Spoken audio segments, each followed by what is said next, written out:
This is your Northwoods hunting tip of the week. As we are out and about in the woods, we may have the encounter of a conservation officer. There's a couple of things you need to be aware of when you encounter a conservation officer or they encounter you. This should go without saying, but I'll say it regardless. Show respect to the individual. Yes, sir. Yes, ma'am. That's going to get you a whole lot farther down the road, whether you are actually having a violation, or knowingly you're violating, or you're unaware of something you've done has violated the laws or rules set up for your state. Secondly, if you are you see them coming or you're coming towards them, they're going to address themselves. Hello, conservation officer, here to check tags, whatever that is, they will address theirself to you. At that point, you can say, sir or ma'am, can I unload my weapon? Whether it's rifle, shotgun, whatever that is, handgun, they will take a moment and let you do that. If you have a break action, break it open, hang it over your shoulder, take the shells out, and then proceed to close the distance between you two. In the state of Wisconsin, I can only speak of that, for deer hunting and turkey hunting, you don't have to have physical hard copy of your tag or license. It can be online only. However, I additionally like to print out a hard copy to have it on person. So in this instance, I can pull it out of my bag or my wallet and show, here's the tag, here's the license. So because I hunt in an area where there's low to no cell service in some portions of the year or in some areas of my property. So I want to make sure that I have that, so it's you're not fumbling around, I'm not fumbling around, things can be done, interact, everything shows it's legal. Thank you, and we move on with our day. This has been your Northwoods Hunting Tip of the Week. This is your Northwoods Hunting Tip of the Week. As hunting season for us in the deer community has come to a close in many portions of the country, there's one more task that we must be reminded of doing, and that is going into our firearm case or our gun cases and looking and wiping down our guns to make sure that there's no rust that's starting to develop, like I have done with my muzzleloader. I take some steel wool and then wipe down any rust that's starting to develop, as I did with my muzzleloader as I was hunting in snow. Then I will take a rag that's got a light coat of oil on it and wipe down all the metal parts of my firearms to preserve them so they are perfectly ready to go the next time I pull them out of their cases. This is something you can do on a regular basis, but once you wipe it down, it should be perfectly fine, whether you put it in a gun case or a gun sleeve, anything like that. So make sure you do this so your guns can last for a very long time and you can pass them down to generations. This has been your Northwoods Hunting Tip of the Week. This is your Northwoods Hunting Tip of the Week. For us deer hunters, we have several goals as fall comes each year. One is just to get out into nature and enjoy God's great outdoors. And two, to set up in a situation that has a high probability of us harvesting a deer. We've invested a lot of time, money, effort, energy into getting into that situation. And whether you're a monster buck hunter or anything that moves, I gotta feel the freezer hunter, all are acceptable. What is disappointing is when those situations that we have planned and looked forward to and examined and figured out that this is the best situation doesn't happen. Whether we, like me, ranged correctly and overshot the deer by putting the wrong pin on it because it was at a distance and things were moving at a rapid pace, or otherwise deer are just not in the area that you see on camera, but then certain situations in the area or time of year changes where the deer seem to vanish. It's disappointing going in the woods and setting to some degree and not getting anything. I sat for 142 hours and 5 minutes in 2025 and did not bring a deer home. Now, not all of that was setting in disappointment. I was able to set from 80-degree days on opening morning to 9-degree highs at the end of muzzleloader. Seeing nature change is a very soothing and peaceful experience for one to have. I've learned a lot about certain areas where I'm hunting that deer are traveling in ways that I had no clue that they were going to walk through that particular thicket or a dense area in order to transition to another location. Things were learned, but disappointment also was there. I've learned things in which I can change for this coming year to enhance the percentage of possibility that I will be able to walk out of the woods next year with a deer. This has been your Northwoods hunting tip of the week. This is your Northwoods hunting tip of the week. Keep this in mind for next year if deer season has already concluded for you in your particular area. If you're in an area where snow is a regular occurrence in the late fall and winter, or you're able to travel to a location where that is occurring or has occurred, take advantage of it. Deer hunting in the snow is a totally different experience than deer hunting with no snow. The deer are much easier to be spotted through woods, especially dense forest. They just stand out with their brown and dark gray coats. If you're in an area that you can set over a food plot or agricultural fields, that is a good opportunity.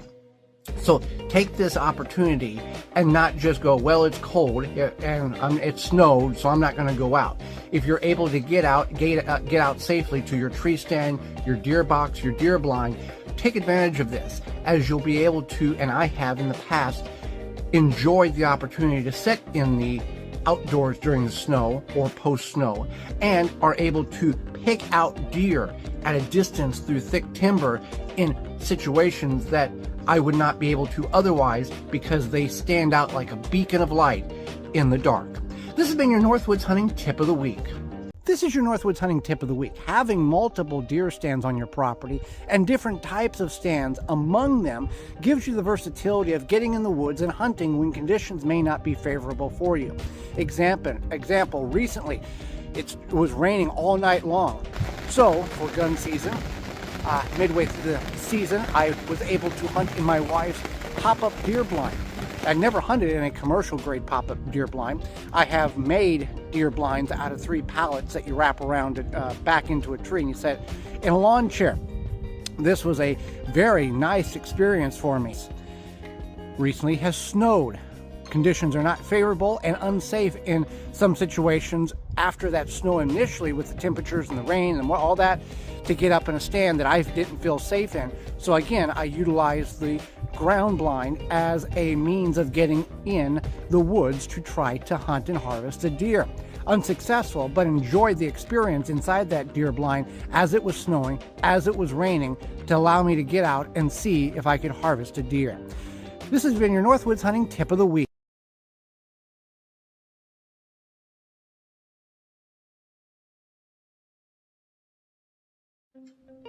This is your Northwoods hunting tip of the week. As hunting season for us in the deer community has come to a close in many portions of the country, there's one more task that we must be reminded of doing, and that is going into our firearm case or our gun cases and looking and wiping down our guns to make sure that there's no rust that's starting to develop like I have done with my muzzleloader.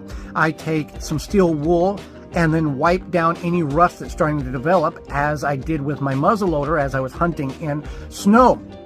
Then I will take a rag that's got a light coat of oil on it and wipe down all the metal parts of my firearms to preserve them so they are perfectly ready to go the next time I pull them out of their cases.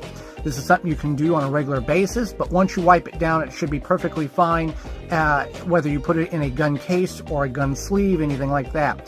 So make sure you do this so your guns can last for a very long time and you can pass them down to generations. This has been your Northwoods hunting tip of the week.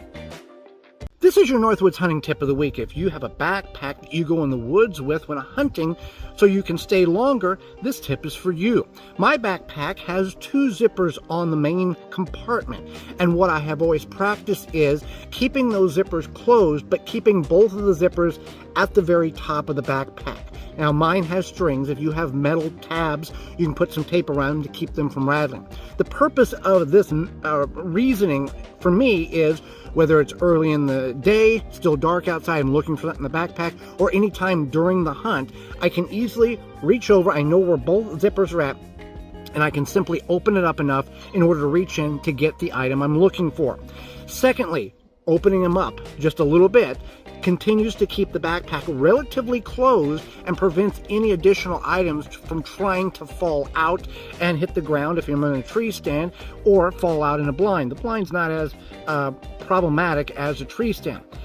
Practice this method when you have your backpack with you, and you'll make your hunt a little more easy, quieter, and potentially more successful. This has been your Northwoods Hunting Tip of the Week. This is your Northwoods Hunting Tip of the Week. There is many great items that can be bought at the big outdoor store and can assist your hunting or camping, whatever you do in the outdoors, easier and with the ability of a higher level of success. Well, recently, my wife went to a gun range to finalize her sighting in of her 44 mag CVA V2 Scout handgun that she will be using for firearm season here in Wisconsin. She used a sandbag or a shooting bag and felt very comfortable with it. So when we were at the Big C store, we were looking at them, and for $45, $55, and $60+ we could have purchased one. So I said to her, I said, do you have a bag in which you do not currently use, a bag or a purse or something in which I can utilize and create a shooting bag or sandbag for you? This is what we created. The tripod is what she uses for when she's crossbow hunting. And this bag here is just a old purse and with very good zippers. I was going to take duct tape and wrap it, but this works very well. Filled it almost completely full of sand, enough to where you can maneuver it if you want to lay, put a barrel in there, or just rest your hands on it as a support. So you can create your own items. Yeah, there's some things in which you can't create fiberglass fishing rods or, shotgun barrels, but something like this, think outside of the box. How can you create something that's going to be just as efficient as the one that you're would buy? And we left the purse strap on there to transport it from the blind to the shooting range, wherever, and it works very well. This has been your Northwoods Hunting Tip of the Week. This is your Northwoods Hunting Tip of the Week. There's often times with your trail camera that for whatever reason moisture gets into it, and I understood why moisture got into my trail camera that I have overlooking my camp. I let the battery hang out of it whenever I'm here so it doesn't take pictures of when I'm in and out of the tent and doing things around camp. Over the last couple of months, moisture has developed in and around the lens, and it made it almost impossible to see through, just like a very foggy windshield. When you hit defrost, it clears up. So I made a couple of attempts to clarify this issue without contacting the company Tacticam. I put it on the defrost, cleared it right up, took it outside, fogged right back up. Put a hairdryer in it for about 10 minutes, cleared it right up. Let the hairdryer go away, let it get to ambient temperature, fogged right up. So I found a video on TikTok. Now, Tacticam is not recommending you do this, but I did, and it does work. You can do your own research and find the video. I disassembled the Tacticam in its entirety. I removed it out of the rubber sock or sleeve that it was in and took a Q-tip and cleaned the lens. Instantly, beautiful, brand new looking images coming off of the Tacticam. So it can be done. If you do not feel comfortable in doing that, you can send it in and they will, if it's under warranty, or you can pay them to have it cleaned. But it can be done. Again, not recommended, but I was able to do it. So if you have water in your Tacticam or other trail cameras, one, figure out why it's getting in there, and two, it can be done on certain models to clean it out yourself and have an operational trail camera for your needs. This has been your Northwoods Hunting Tip of the Week. This is your Northwoods Hunting Tip of the Week. It's happened to everybody, the biggest names in the industry, and even first-time hunters, or you as well, and me. We've all missed deer. Whether with a bow or a firearm, it is a sickening feeling. It's happened to me recently with a bow. 34 yards away, put the pin on, didn't take my time, I rushed the shot, and based on what I saw after retrieving the arrow, which went into a rotten tree, I knew immediately I did not hit the deer. And then looking at the pocket in which I was trying to shoot through it, 34, 35 yards, fine twigs and small limbs disappeared into the distance.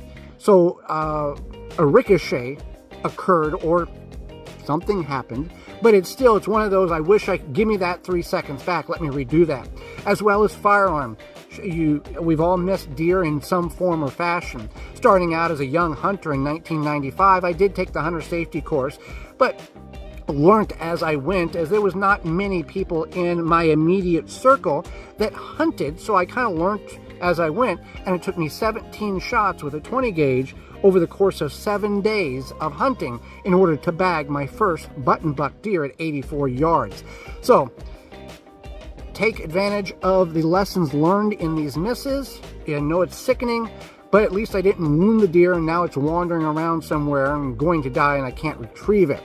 There will be other days to hunt, and this is not life or death. This has been your Northwoods Hunting Tip of the Week.